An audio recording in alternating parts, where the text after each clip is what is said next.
Welcome back. Well, the first Senate confirmation hearing takes place on Capitol Hill today.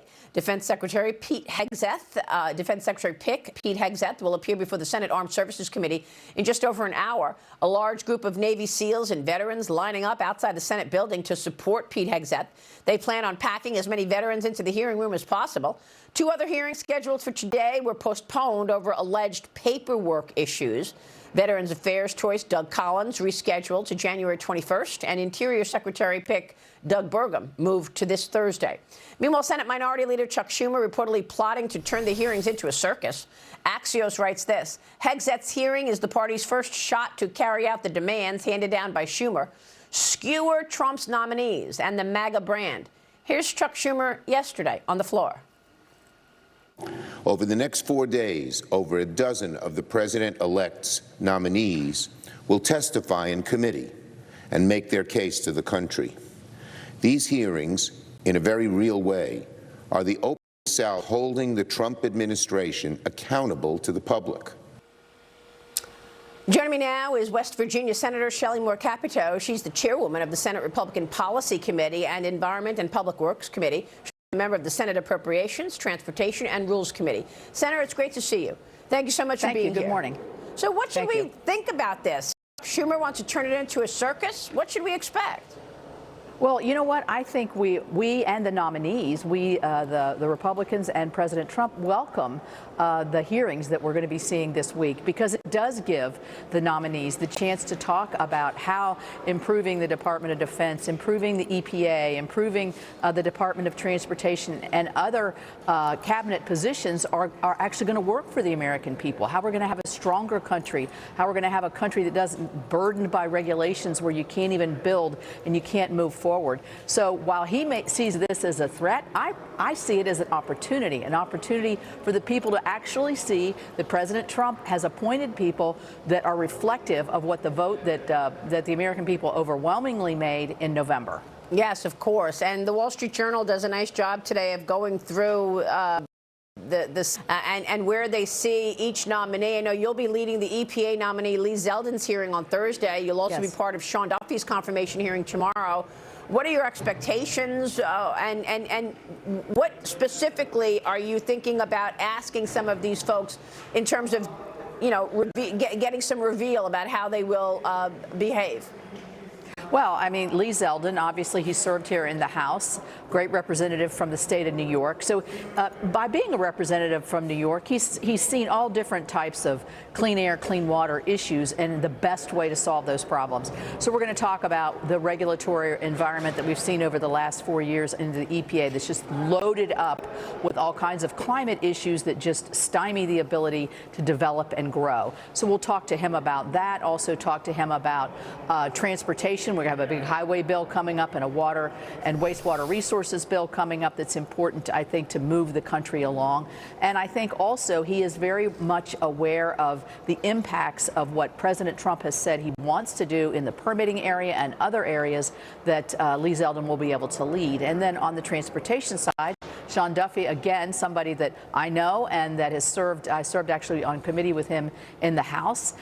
He also understands how government works, but I think part of the charge for both of these nominees is to cut through the bureaucracy, make things easier, workable, while maintaining clean air, clean water, and the environmental provisions that we as Congress have passed, and not loading extra things that really don't have an added benefit, but also stymie the ability and hold up the ability to move forward. Yeah, I mean, I mentioned the Journal piece because some senators have not discussed how they feel about certain people. I mean, you've got Pete Hegseth, you've got Tulsi Gabbard, and Kash Patel among those that, you know, sort of sparked some debate. For sure, Mitch McConnell is a swing vote. Susan Collins is a potential swing vote. Utah's John Curtis, another swing vote. Do you have confidence that all of Trump's nominees will get through and get confirmed?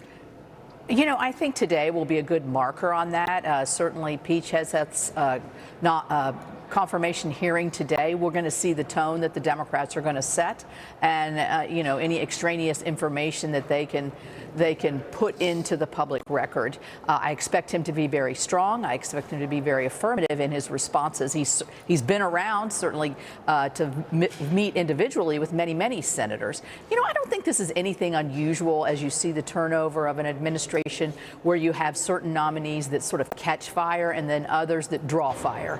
And so I look forward to these. I think it's going to be very enlightening because it's going to show the vision that President Trump has for certain departments through his nominees. Yeah, I mean, and all of this time you've been working on executing the Trump agenda and how to do it with your colleagues, and all of a sudden you get thrown an emergency situation in California. Our hearts break for those people who've lost everything. Speaker Johnson on the House side said he's open to putting conditions in place for aid for California wildfires in that latest reconciliation bill plan.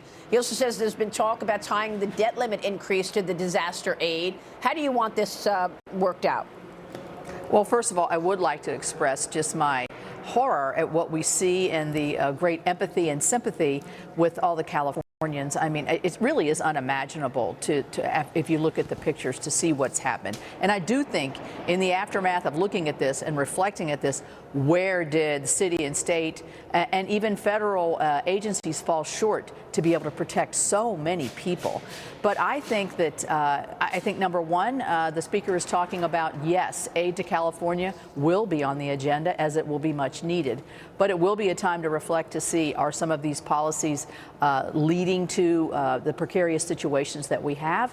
I think that it will warrant a big and full discussion, and I don't think there's anything wrong with that. I don't think it should be misconstrued as a, you can't have your aid and we're not going to help you unless you do everything we do. I think we have to look at it in a more comprehensive way to see the best way to prevent this from happening again.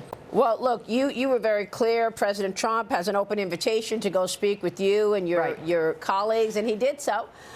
Speaking with the Republican senators about passing one big bill or perhaps putting it in two. You're from an energy state. What are your priorities, Senator? You've got the border, you've got the tax cut and the extensions, you've got the debt limit, you've got energy. Now you've got California aid. I mean, the debt ceiling is going to have to, dealt with. So what do you want to see as the priority? And I know you're going to say border. What else? Okay, after border, I think unleashing American energy is important for the state of West Virginia. We have great resources. We've been stymied in some ways over the last several years to be able to fully develop those, to be able to enhance our LNG capacities, to be able to move our product, our natural gas, to use coal in the ways that this nation is using and will using for generations. And so I look forward to the Trump agenda that is going to unleash this, that's going to make sure that we are able to be energy independent, because we know that is a way to become as powerful as we possibly can. I think also that the tax issue, I think we need to lay that to rest, obviously, because many of them will be expiring at the end of the year. That makes common sense. Many of us, all of us, voted for these in 2017. We're anxious to take a relook at that and make sure we expand those to make sure that we're growing the economy, to help those inflationary aspects that we saw during the last 4 years ease, and that American people can have confidence that we're leading. And so I think there's a whole bunch in there that's good for everybody, but the energy portions of it are probably most applicable to my state and that we look forward to. Of course. And of course, the world is on fire in many corners, and the world has gotten more dangerous. Defense spending is also critical for many of your colleagues. Is a $120 billion number the right number? What will be the bump in defense spending in that bill? Well, I think we have to have additional defense spending for certain, because we know that the Democrats traditionally, and we don't expect it to be any different this time, oppose that. So a big, robust number. I don't know exactly what that number would be, but we have to have a strong military. That's how we really keep the world a lot safer, not just us, but for the world. Senator, it's great to see you this morning. We'll be watching your work. Thank you, We appreciate Maria. your time. Senator Shelley Capito this morning on Capitol Hill. We'll be right back with the